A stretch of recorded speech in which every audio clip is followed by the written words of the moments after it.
नमस्कार दोस्तों, स्वागत है आप सभी का हमारे प्रोविडेंस कोचिंग देहरादून के ऑफिशियल ऑनलाइन प्लेटफॉर्म पर। आने वाले दिनों में आपको उत्तराखंड में lower PCS, upper PCS, RO, ARO और ग्रुप सी में जैसे कनीज सहायक और फॉरेस्ट गार्ड जैसी वैकेंसीज देखने को मिलने वाली हैं। तो हमारे बैच से जुड़ने के लिए, सुपर 100 बैच से जुड़ने के लिए आप लोग इस नंबर पर कॉन्टेक्ट कर सकते हैं। ये बैच आपको प्रॉपर ऑनलाइन मीडियम में होगा, जिसमें आपको फीस मात्र 1000 रुपये पर महीना देखने को मिलेगी।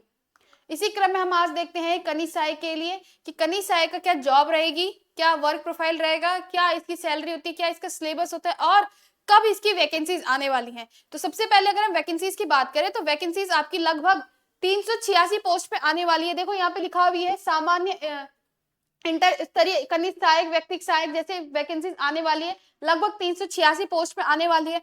हालांकि इसका जो नोटिफिकेशन था वो 5 दिसंबर को प्रकाशित होना था, लेकिन जो पटवारी पेपर लीक है उस केस के चक्कर में जो नोटिफिकेशन है वो थोड़ा डिले हो गया। लेकिन एग्जाम कैलेंडर में आपका एग्जाम डेट 10 मई दे रखी है।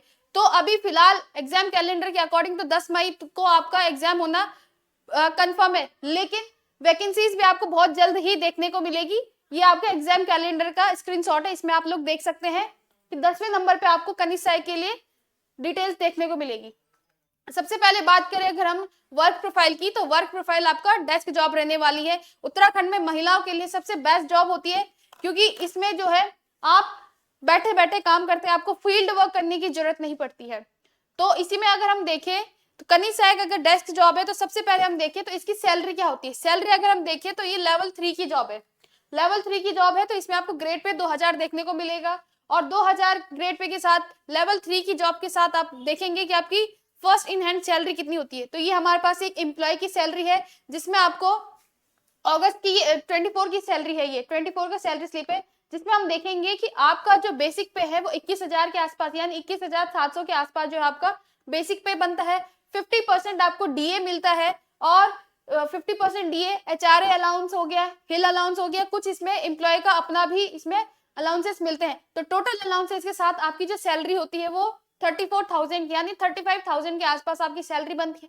कुछ डिडक्शन भी होते हैं, एनपीएस यूपीएस जैसे डिडक्शन होता है तो एनपीएस का डिडक्शन होगा, कुछ अपने इंश्योरेंस होते हैं, सेविंग्स वगैरह होते हैं, तो ये भी आपका डिडक्ट होगा। तो टोटल डिडक्शन आपका होता है 3900 के आसपास या 38 के आसपास आपका जो है डिडक्शन होता है। तो सैलरी में से अगर हम डिडक्शन को डिडक्ट करें तो आपकी नेट सैलरी 31,000 के आसपास आपकी सैलरी बन रही है। तो लेवल 3 की जॉब है, बहुत बढ़िया जॉब है। 2000 ग्रेड पे के साथ आपको 31,000 रुपए आसपास आपकी फर्स्ट इन हैंड सैलरी मिलने वाली है डिडक्शन के साथ।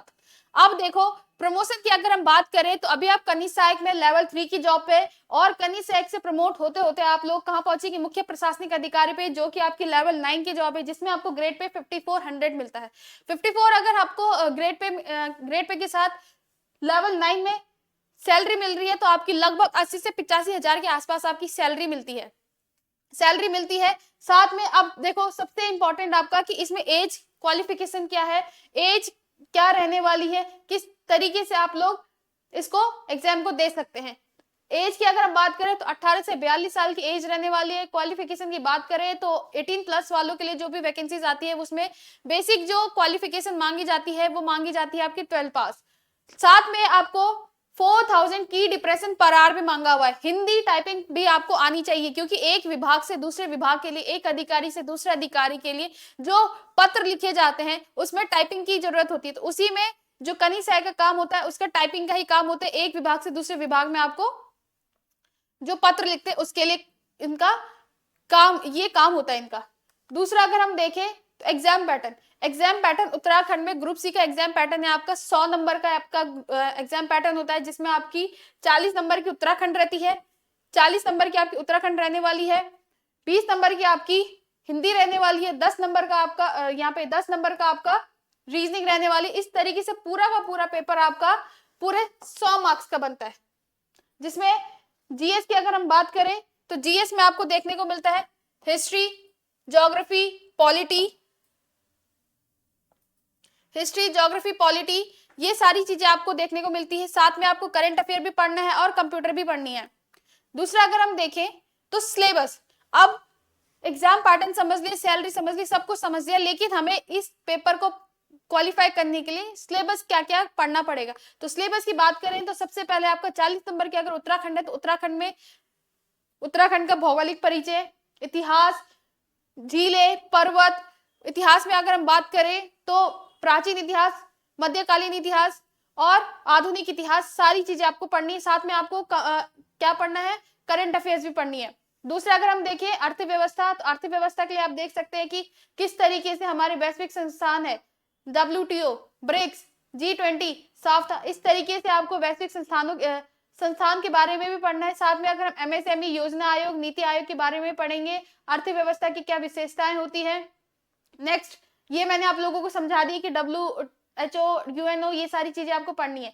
अब देखो, अगर हम भारतीय संविधान की बात करें तो पॉलिटी में आपको पढ़ना होता है भारतीय संविधान की विशेषताएं, मौलिक कर्तव्य क्या होते हैं, मौलिक अधिकार क्या होते हैं, किस तरीके से संसद है, क्या कार्यपालिका है, राष्ट्रपति का काम क्या होता है, ये सारी चीजें आपको पॉलिटी में पढ़नी है। साथ में मैं आपको रेफरेंस में बुक भी प्रोवाइड करवा रही हूँ, आप अपना बेसिक स्ट्रक्चर बनाने के लिए बुक्स भी देख सकते हैं। लूसेंट आपके लिए मैंडेटरी है, लूसेंट से आप अपना एक बेसिक स्ट्रक्चर बना सकते हैं। साथ में मैंने पर्टिकुलर सब्जेक्ट के लिए अलग से बुक्स भी दे रखी है, परीक्षा वाणी, भारतीय संविधान की हो, अर्थव्यवस्था हो, ये सारी चीजें। इतिहास की अगर हम बात करें तो प्राचीन इतिहास है, मध्यकालीन इतिहास पढ़ना है, आधुनिक इतिहास पढ़ना है, और आधुनिक इतिहास में ही आपको ये भी पढ़ना है कि राष्ट्रीय आंदोलन किस प्रकार से थे, सविनय अवज्ञा आंदोलन, भारत छोड़ो आंदोलन, ये सारे आंदोलन क्या थे और किस तरीके से हमें हमारी आज की डेट में स्वतंत्रता मिली, ये आपको पढ़ना है।